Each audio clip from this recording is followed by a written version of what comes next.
চট্টগ্রামে আজ ২৬ মার্চের অগ্রিম ট্রেনের টিকিট দেওয়া হচ্ছে। বিস্তারিত জানাতে চট্টগ্রাম রেলওয়ে স্টেশন থেকে যুক্ত হচ্ছেন প্রতিনিধি মনিরুল ইসলাম পারভেজ। পারভেজ, এর আগে আমরা বিশেষ দিনগুলোতে যখন অগ্রিম ট্রেনের টিকিট বিক্রির ঘটনা জেনেছি বা খবর জেনেছি, সেখানে টিকিট কালোবাজারি কিংবা অব্যবস্থাপনার খবরও পেয়েছি।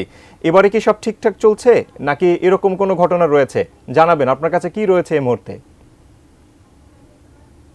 প্রথমে জানিয়ে রাখি, চট্টগ্রাম পূর্বাঞ্চলে এসে আমরা যে খবরটি পেয়েছি সেটি হচ্ছে দুপুর 2টা থেকে এখানে টিকিট দেওয়া হয় অনলাইনে, যাতে একসাথে পূর্বাঞ্চল পশ্চিমাঞ্চল বা ট্রেনের জন্য যারা প্রত্যাশী তারা একসাথে ঢুকলে অনেক সময় সার্ভার হ্যাং করে, যার কারণে এই পূর্বাঞ্চলের যারা এখান থেকে ঈদ যাত্রা করবে তারা 2টোর পরে ঢুকতে পারে।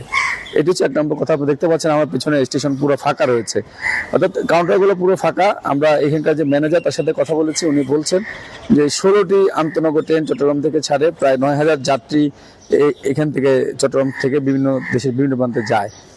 এবং এছাড়াও একটি চাঁদপুরের জন্য স্পেশাল ট্রেন ওনারা দিয়ে থাকেন, আর 2টি কমিউটার ট্রেন যায়। তো সব মিলে প্রায় 10,000-এর মতো যাত্রী চট্টগ্রাম থেকে ঈদের জন্য নারীর টানে বাড়ি ফিরে যায়।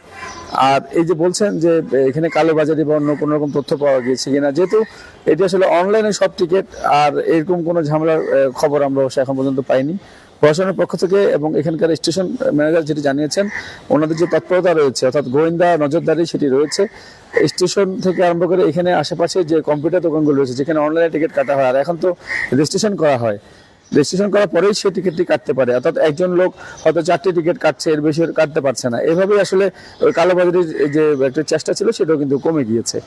সব মিলে চট্টগ্রামের যে ঈদ যাত্রার যে টিকিট 26 মার্চের টিকিটটি আজকে দেওয়া হবে, সেটি দুপুর 2টা থেকে টিকিট কাটতে পারবে, এ ধরনের একটি অবস্থায় রয়েছে।